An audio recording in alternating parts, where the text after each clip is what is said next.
गेल्या 4 दिवसांपासून कोल्हापूर शहराबरोबरच जिल्ह्यातील पाणलोट आणि धरण क्षेत्रामध्ये मुसळधार पाऊस सुरू आहे।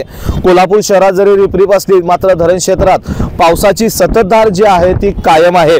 मी सध्या पंचगंगा नदीच्या छत्रपती शिवाजी महाराज पुलावर उभा आहे।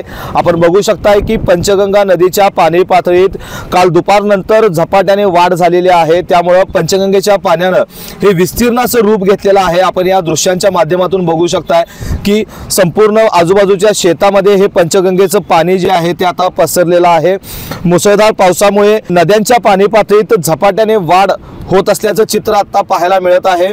सध्या पंचगंगा नदीची राजाराम बंधाऱ्यावरील पाणी पातळी 36 फूट 3 इंचांवर पोहोचलेली आहे।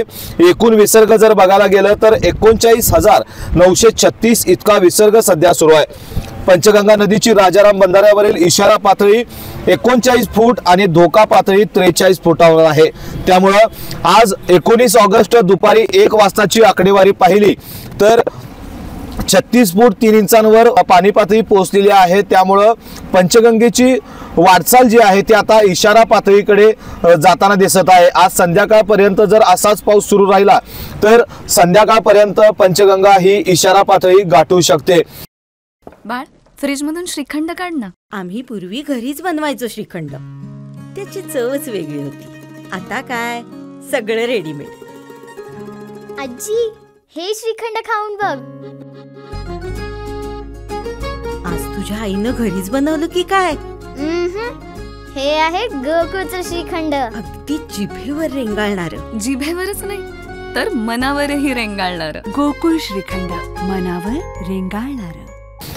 आता सध्या जिल्ह्यातील 80 बंधारे हे पाण्याखाली गेलेले आहेत। नद्यांच्या पाणी पातळीत होत असलेल्या वाढीमुळे अनेक जिल्ह्यातील मार्ग जे आहेत ते बंद झालेले आहेत। मात्र पर्यायी मार्गाने सध्या वाहतूक सुरू ठेवण्यात प्रशासनाला यश आलेलं आहे। प्रशासन योग्य ती दक्षता घेऊन वाहतूक जी आहे त्या मार्गावरील ही पर्यायी मार्गाने सुरू ठेवलेली आहे। दुसरीकडे महापालिका प्रशासन देखील आता अलर्ट मोडवर आलेला असून संभाव्य पूर परिस्थितीच्या पार्श्वभूमीवर महापालिकेच्या वतीने जे पूरबाधित क्षेत्र आहेत त्या ठिकाणी देखील नागरिकांना स्थलांतर होण्याच्या सूचना देताना दिसत आहेत। आणि ग्रामीण भागातील जे काही नदींच्या पाणी पातळीत मोठ्या प्रमाणात वाढ झालेली आहे त्या पार्श्वभूमीवर प्रशासनाने नदीकाठच्या गावांना ग्रामस्थांना सतर्क राहण्याच्या सूचना देखील दिलेल्या आहेत।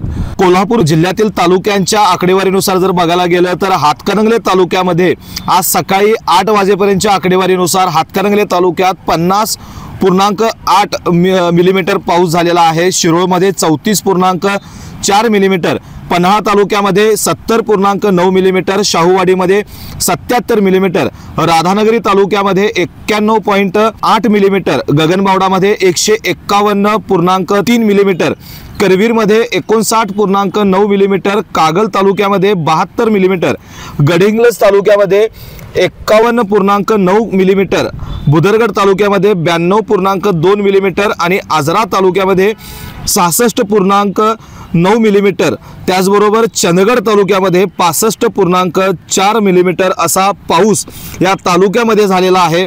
एकूण जर जिल्ह्याची सरासरी आकडेवारी पाहायला गेलं तर 65.5 मिलीमीटर इतका पाऊस कोल्हापूरमध्ये झालेला आहे। जिल्ह्याच्या दृष्टीने जर विचार करायला गेलं तर ही अतिवृष्टी कोल्हापूरमध्ये या 2 दिवसामध्ये झालेली आहे। सर्वाधिक पाऊस जर कोणत्या तालुक्यात पडला असेल तर तो गगनबावडा तालुक्यामध्ये तब्बल 151.3 मिलीमीटर असा पाऊस पडलेला आहे। सायंकाळपर्यंत जर असाच पाऊस सुरू राहिला तर नद्यांच्या पाणी पातळीत आणखीन वाढ होण्याची शक्यता आहे आणि पंचगंगा इशारा पातळी गाठण्याची शक्यता आहे। व्हिडिओ जर्नलिस्ट सचिन वरेकरसह मी सद्दाम अली, केके न्यूज, कोल्हापूर। अशाच नवनवीन अपडेट पाहण्यासाठी आमच्या केके न्यूज चॅनेलला सबस्क्राइब करा।